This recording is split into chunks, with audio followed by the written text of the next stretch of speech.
The second speaker or second personality who had a great impact on my life, and that was Dr. Israr Ahmed. Dr. Israr Ahmed, may Allah grant him Jannah, he was one of the best Urdu speaking orators in the world that I know of. So I traveled all the way to Pakistan in 1991 to meet Dr. Israr Ahmed. He was a medical doctor. He wasn't trained in any Islamic institute or Islamic university. He was a medical doctor inspired by Maududi, Jamaat Islami, went to Tabligh Jamaat, they started his own organization, Tanzim Islam. I went to Lahore to meet him. And I was shocked at his simplicity. The command that he has over the Quran. He also speaks in English, but mainly in Urdu. And I was impressed by it. So I purchased all his video cassettes and added to the video cassette library. And to cut the story short,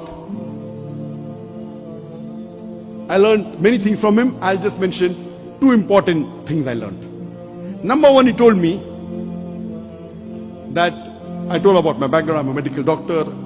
I've just passed. And in 1991, I finished my medical studies and I was doing my internship when we started the organization. In 1991, in 1990, I finished my medical studies.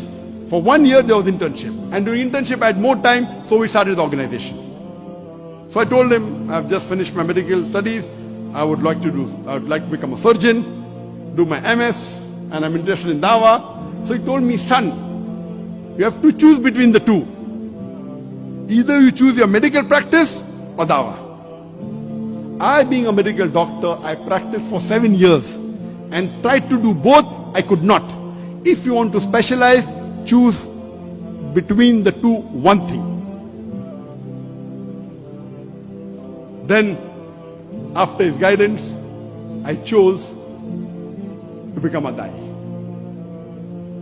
The second thing I learned from him was, he told me that if you want to become a Dai, see to it that you make your personal needs the minimum. I said, why?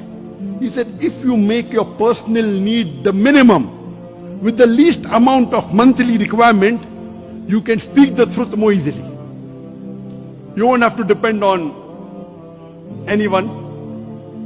You won't have to depend on please someone who's paying your salary.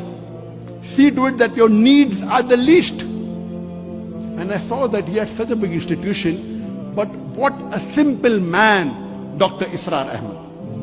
May Allah grant him Jannah. And this thing, that not to spend excessively, was one of the cornerstone of my success.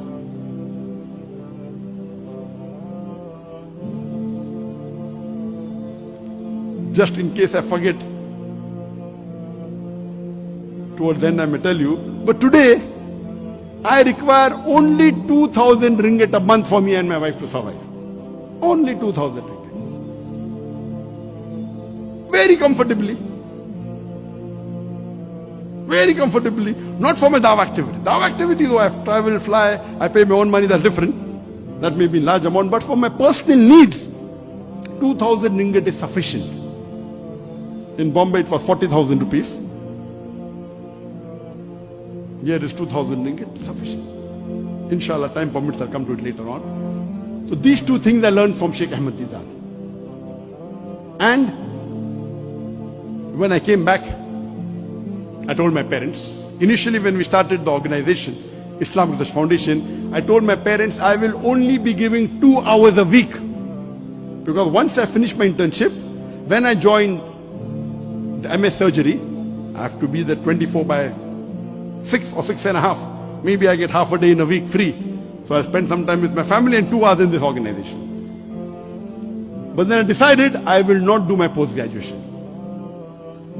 I told my parents, I want to give 2 hours a day for Dawah and the balance time for my medical practice. My father had a roaring practice. My elder brother, Dr. Muhammad Naik, also was a doctor. And my brother, he was a very good orator. So when Sheikh Ahmed Didat came, he was the MC. Because he was the Secretary General of his medical college. Very good orator. Not an Islamic speaker, but a general orator. So that's how Sheikh Didas was impressed. So I told my parents, 2 hours dawah, remaining medical practice. After a couple of months, I said 50% dawah, 50% medical practice. They said no problem. Then I said 2 hours medical practice, remaining dawah. They said no problem. Then after maybe a year or so, I said full-time dawah. They said no problem.